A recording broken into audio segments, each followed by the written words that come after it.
Mày đâu rồi Quang? Tiếng nói của tên bắt nạt vang vọng khắp hành lang. Quang lúc này đang sợ hãi nấp gần chiếc máy bán hàng. Đột nhiên cậu nghe thấy tiếng có một đồ vật gì rớt ra từ đó. Tìm thấy mày rồi. Quang bị tên bắt nạt lôi ra và hắn liên tục đấm đá vào người cậu. Lúc này cậu chỉ còn biết bất lực thu mình lại để bảo vệ cơ thể khỏi những hành động bạo lực của tên kia. Bỗng đôi mắt của tên bắt nạt bất ngờ để ý thấy một cây rìu ở chỗ máy bán hàng. Mày tới số rồi, nếu tao giết mày ở đây thì sẽ không ai có thể biết được rằng tao là kẻ giết người. Chúng nó sẽ chỉ biết được rằng mày chết do vi phạm nguyên tắc. Hắn vừa nói vừa vung cây rìu xuống phía Quang.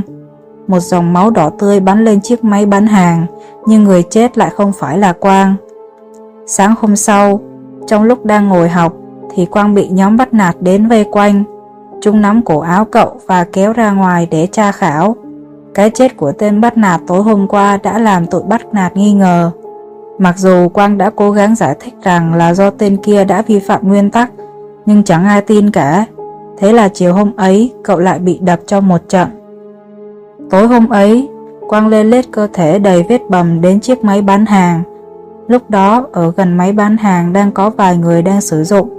Cậu đứng một bên, thực hiện những quy tắc của đồng xu, và sau đó trước mặt cậu xuất hiện 3 món đồ.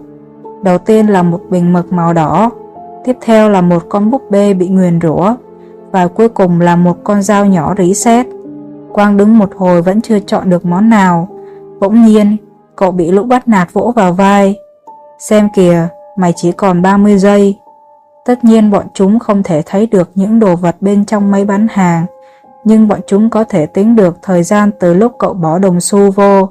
Thế là Quang bị bọn chúng giữ lại hết 1 phút mà không được tự do chọn. Mọi thứ đã kết thúc rồi. Thời gian vừa hết thì chiếc máy bán hàng rớt ra một lọ mực màu đỏ.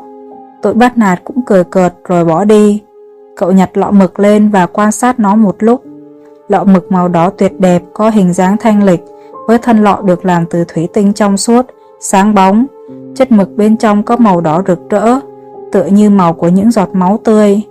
Quang buồn rầu đi về ký túc xá của mình.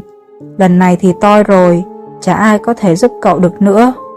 Trước đó, khi Quang bị bọn bắt nạt đánh, cậu đã coi chiếc máy bán hàng là một hy vọng và sẽ có thể giúp đỡ mình. Nhưng lần này thì hết thật rồi. Quang buồn bã ngồi một góc mệt mỏi. Ngày đầu tiên, Quang không hề động vào lọ mực màu đỏ ấy dù chỉ một lần. Cậu gần như chỉ muốn cất nó đi cho khuất tầm mắt của mình. Ngày thứ hai, đã có một chuyện xảy ra làm thay đổi cuộc đời của cậu mãi mãi. Hôm ấy, cậu phát hiện ra một tên trong nhóm bắt nạt cậu bị rất nhiều cây cọc nhọn xuyên vào người, chết rất đau đớn. Sau khi nhìn thấy cảnh tượng kinh dị ấy, một linh cảm gì đó mách bảo cậu rằng có gì đó không ổn. Quang nhanh chóng chạy thật nhanh về ký túc xá của mình và thấy lọ mực đã bị đổ hết một nửa xuống trang giấy vẽ của cậu.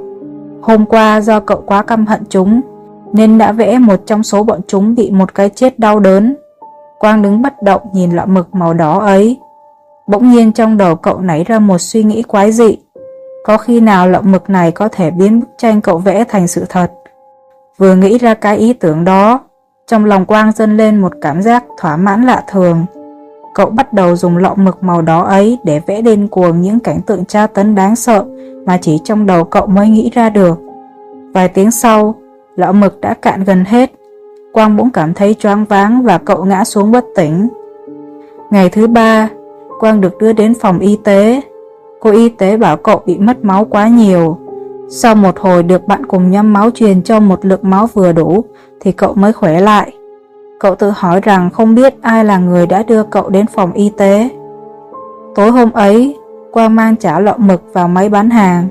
Mặc dù cậu đã vi phạm nguyên tắc khi không chọn món đồ trong 60 giây, nhưng chính sự việc ấy đã giúp cậu thoát khỏi móng vuốt của những kẻ bắt nạt. Có một người đã từng nói, mọi chuyện xảy ra đều có lý do của nó, và đó là điều tuyệt vời.